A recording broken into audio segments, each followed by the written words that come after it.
స్వచ్ఛాంధ్ర కార్యక్రమం ఈరోజు రాష్ట్ర వ్యాప్తంగా ఈరోజు ముఖ్యంగా ప్లాస్టిక్ నిషేధించండి, కాటన్ వస్తువులు వాడండి.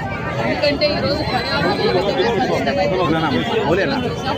భావితరాల మనము ఈరోజు ఇవ్వబోయే ఈ పర్యావరణాన్ని కాపాడాల్సిన బాధ్యత మనందరికీ ఉంది. ఈరోజు మా సత్యసాయి జిల్లాలో మా వెనుకొండ నియోజకవర్గం హెడ్ క్వార్టర్స్లో ప్రజలు, అధికారులు, విద్యార్థులు అందరం కలిసి ఈరోజు మున్సిపాలిటీ అధికారులు అందరం కలిసి ఈరోజు స్వచ్ఛాంధ్ర మరి స్వర్ణాంధ్ర కార్యక్రమం చేశాం. ముఖ్యంగా మేము షాపుల్లోకి వెళ్ళి కూడా చెప్పాం, దయచేసి మీరు అందరూ సహకరించండి.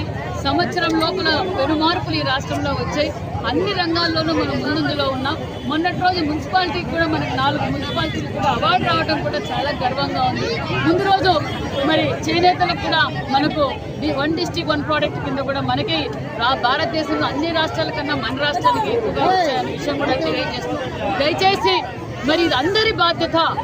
ఈరోజు మన మున్సిపాలిటీ కావచ్చు, మన నియోజకవర్గం కూడా అవార్డు రావాలంటే పంచాయతీ స్థాయి నుంచి కూడా ప్లాస్టిక్ వాడటం వల్ల కూడా ఎంత కలుషితమైపోతుంది, వాతావరణం ఎలా కలుషితమవుతుంది అనేది మేము గ్రామీణ స్థాయి నుంచి కూడా సదస్సులు కూడా పెడుతున్నాం. దయచేసి ప్రజలందరూ దీన్ని గ్రహించండి. ఇది రాజకీయాలకి, మతాలకు, కులాలకు, ప్రాంతాలకు అతీతంగా ప్రతి ఒక్కరి బాధ్యత. మన ప్రాంతాన్ని మనం కాపాడుకోవాల్సిన బాధ్యత మనందరిది ఉంది. దయచేసి అందరూ ప్లాస్టిక్ నిషేధించండి, కాటన్ వస్తువులు వాడండి, కాటన్ దుస్తులు వాడండి, చేనేతల వస్తువులు ధరించండి. అదేవిధంగా పర్యావరణానితో పాటు మనం పచ్చదనాన్ని కూడా పెంచుకోవాల్సిన బాధ్యత మనందరిది ఉందనే విషయం కూడా అందరికీ తెలియజేశాం. షాపుల్లోకి వెళ్ళి కూడా తెలియజేశాం. మరి ఈరోజు అవగాహన కార్యక్రమం పెట్టాం వాడితే కూడా, ఎందుకంటే పర్యావరణాన్ని కాపాడాల్సిన బాధ్యత మనందరిది ఉంది.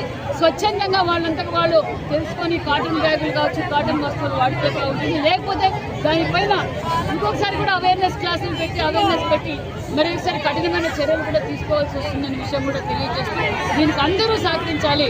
ఇది అధికారులే కాదు, రాజకీయ నాయకులే కాదు, ప్రెస్సే కాదు, ప్రతి ఒక్కరూ దీన్ని సహకరిస్తే భావి తరాలకు మనం ఇవ్వబోయేది పర్యావరణాన్ని కాపాడాల్సిన బాధ్యత మనందరికీ ఉందనే విషయం తెలియజేస్తుంది.